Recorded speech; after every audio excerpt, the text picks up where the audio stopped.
Hello ladies and gentlemen, and welcome back to my channel for another 1-to-1 scale prop replica review. Now today, you got it, we're going to be taking a look at another Iron Man wearable helmet, but this one is a little bit different. It actually does have a Bluetooth speaker built in to the helmet stand.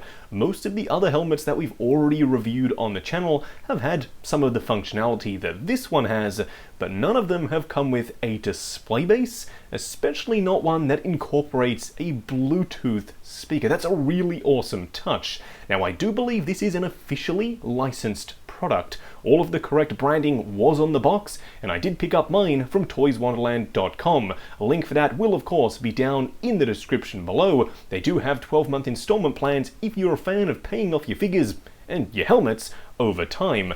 Now let's take a look at the helmet itself. Now we will be taking a look at the display base in just a second, because the base actually houses all the components for the Bluetooth element. I really like the fact that they can act independently of one another. Say you just wanted to use the base on its own and for some reason wear the helmet, you could definitely do that. All of the electronics for the helmet itself are contained within it, which means you don't have to rely on the display base to power it or anything like that. It's fully self-contained. Now let's talk about the paint applications first, because this thing is absolutely gorgeous. You can see how the lights are shining off it. It's a super high gloss cherry red, but it's not just that. You can see there's a little bit of a candy to it, and I really like how that comes across. Yes, I know, technically I'm supposed to be calling this Hot Rod Red because that's what it is, but it kind of is a cherry red as well. It's got a deep, punchy look about it. And as you can see on the front, the faceplate isn't a glossy chrome finish like we saw on the previous MK85 helmet. I really like that. This is far and away more accurate to the film itself with this matte finish look, exactly like how we saw it on screen. Now you can see there are some silver sections. There is a little bit of a wash on the inside of the crevices just to bring out the detail. Now I'm fairly sure these are supposed to be those little arc reactor pieces that Tony added all over the suit. Unfortunately, they don't have any detail and they don't light up.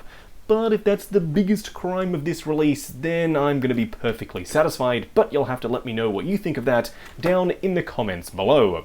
Now yes, it does light up, and the switch for that is on the underside there. When we hit the switch, you'll see the eyes do light up very, very nicely.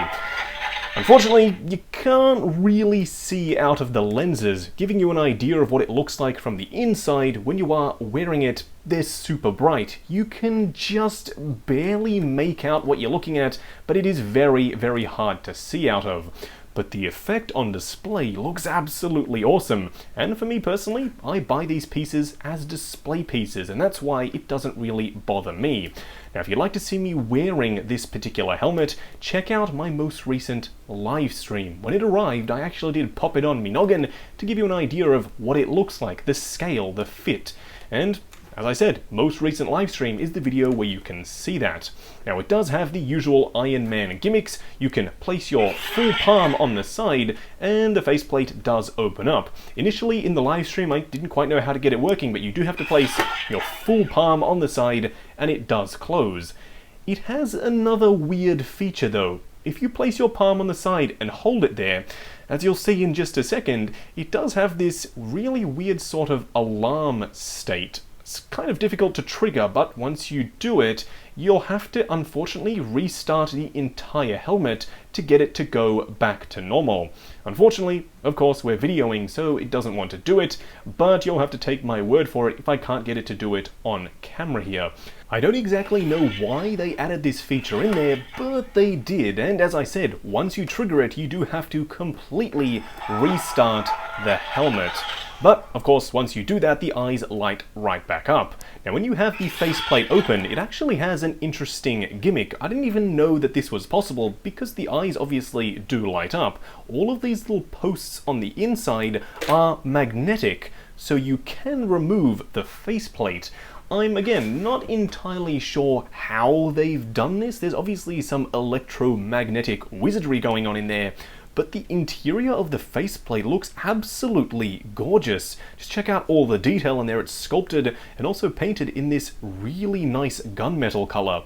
It's quite interesting that they managed to get this done where official, or I should say, other official releases can't actually make this happen, but not the case with this helmet. They figured out a way to get it done. Now, in order to put this back on, it's a little bit challenging. The best way that I personally have found to do it is to close the mechanism, then take the faceplate and try to reattach it simply by just wiggling it on the front there. And you'll know that you've done it correctly when you open it up and it opens up perfectly, and you can see all of the connections are now applied. On the inside, you can also see a bunch of padding. That means when you're wearing this, it should be a little bit more comfortable. Now, there is a battery box in the back of the helmet, as you can see right there, that actually does power up the helmet as I trigger the warning state. Still really weird. I don't know why they added that, but nevertheless, the helmet itself, I'm really impressed with. I love the shape, I love the size, and the paint applications just set this thing over the top. Now, of course, it doesn't just come with this in the set, you also get the Bluetooth display base for the helmet. Now, bringing that in, here we have it. It's a really interesting design. This piece is completely detachable. You can see it contours pretty much perfectly to the shape of the helmet. It's a little bit cumbersome to get back on there. As you can see, I'm fighting with it on camera, but nevertheless, there you go. It does have a nice contour that matches the shape of the helmet, so it pretty much creates a perfect flush seal around the helmet itself. Now, here we have the display base. It's a really interesting translucent style plastic. There are two buttons on the front. That's one is the power button, this one is the Bluetooth. Now, in order to power it on, you do have a USB-C port on the back. Thank goodness they went with USB-C, we're going with the future here, and also an aux port. So I personally will be connecting to this via Bluetooth, but you could technically plug into it as well. Now, I have tested the sound off camera. Unfortunately, I can't really show you what it sounds like. You'll have to pick this up for yourself and hear it in person to really get the idea of the punchy bass that this thing really does have. It's quite a large piece, so there's a big resonance chamber on the inside, which gives it a more fuller type of sound. Now, you do connect to this, as I said, via Bluetooth. All of the volume controls, as far as I'm aware, are done on your device rather than on this itself. I can't see any volume controls whatsoever. But the cool thing is you can technically have the helmet lit up on the display base and be playing the Avengers theme in the background in your collection room from an actual Iron Man helmet. That would be absolutely awesome. I know personally I may be doing that whenever I have people coming over to check out the collection room. Now, if you do want to pick up this helmet, it is in stock right now with toyswonderland.com. Link for that is, of course, down in the description below. I do believe it's an officially licensed product, so no worries whatsoever with that. Also, while you are down there, why not check out the link to 6 Scale Network, the awesome Facebook group. Come along, chat figures, share photos of your collection, and of course, see what's coming up next on the channel. Like, comment, and subscribe, and we'll catch you in the next video.